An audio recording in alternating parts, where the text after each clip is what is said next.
Knowledge transfer. Let me now turn to President Tshisekedi of the Democratic Republic of Congo and President of the African Union. President, the floor is yours. Madame la Présidente de la Commission de l'Union européenne, Monsieur le Président du Conseil des ministres de la République d'Italie, je voudrais avant toute chose vous remercier en tant que co-organisateur de cette importante réunion internationale qui se focalise aujourd'hui sur la Covid-19. Excellences, Mesdames et Messieurs, les chefs d'État et de gouvernement, Mesdames et Messieurs, l'Afrique, tout comme l'ensemble des continents, est touchée par la pandémie à Covid-19. Les souffrances que cette dernière cause à la planète tout entière, souffrances encore bien palpables en ce jour, justifient ses assises. En effet, les dégâts provoqués par cette pandémie sont énormes en termes d'incapacité et de pertes en vies humaines.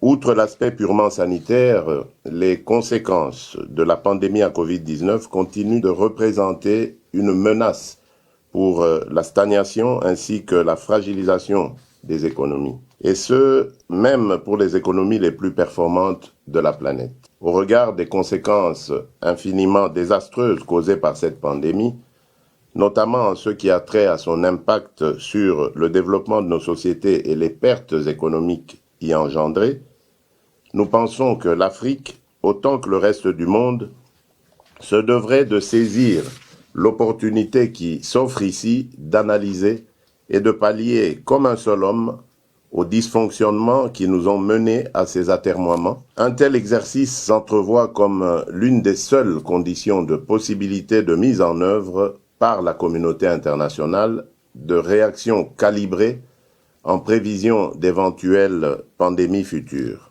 Il nous semble par ailleurs important d'insister sur le fait que, pour les pays à revenus limités, la lutte contre les pandémies futures rappelle la nécessité de la construction de systèmes nationaux de santé pour qu'ils soient efficaces et résilients afin de couvrir les besoins essentiels de protection d'un plus grand nombre de nos concitoyens. C'est le sens que nous accordons à l'accélération des progrès vers la couverture santé universelle.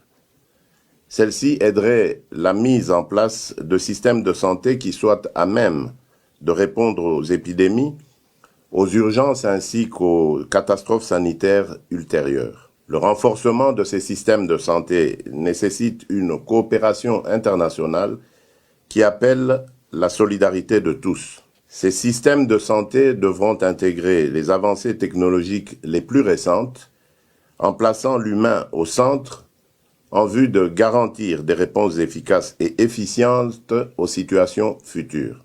Excellences, Mesdames et Messieurs, lors de la réunion virtuelle des ministres africains de la Santé qui s'est tenue ce 8 mai 2021, une stratégie continentale de lutte contre la pandémie de Covid-19 a été adoptée. Il m'importe d'en mentionner ici les points essentiels, à savoir la nécessité d'élargir la capacité de production des outils de diagnostic, des médicaments, des vaccins ainsi que des équipements essentiels pour la santé. L'importance de la proposition américaine de soutenir l'OMC dans le but de lever la restriction au brevet sur le vaccin, levée de restrictions qui augmentera la disponibilité des vaccins au bénéfice de nos populations.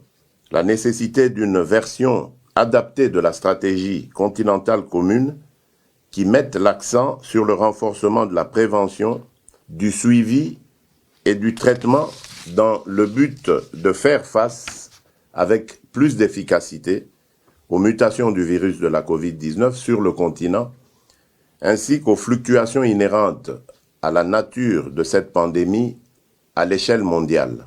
La nécessité de soutenir la poursuite de la collaboration entre le CDC Afrique, l'OMS et les autres partenaires en vue d'augmenter la capacité de préparation et de riposte contre la pandémie sur le continent africain. Excellences, Mesdames et Messieurs, nous ne pouvons pas faire face aux défis de la pandémie actuelle sans unir nos efforts et mettre en commun nos savoirs. Au nom de mon pays, ainsi qu'au nom du Bureau des chefs d'État de l'Union africaine, je remercie à nouveau la présidence italienne du G20 et la Commission de l'Union européenne, ainsi que tous ceux qui ont contribué depuis des mois à la rédaction de la déclaration qui nous est proposée. Nous souscrivons donc pleinement aux principes qui sont énoncés dans cette déclaration, dite « Déclaration de principes de Rome », et appelons de tous nos vœux à ce que ces principes se traduisent par des actions concrètes qui puissent contribuer à vaincre la pandémie actuelle et à nous prémunir contre les dangers que représenteraient les épidémies futures. Je vous remercie.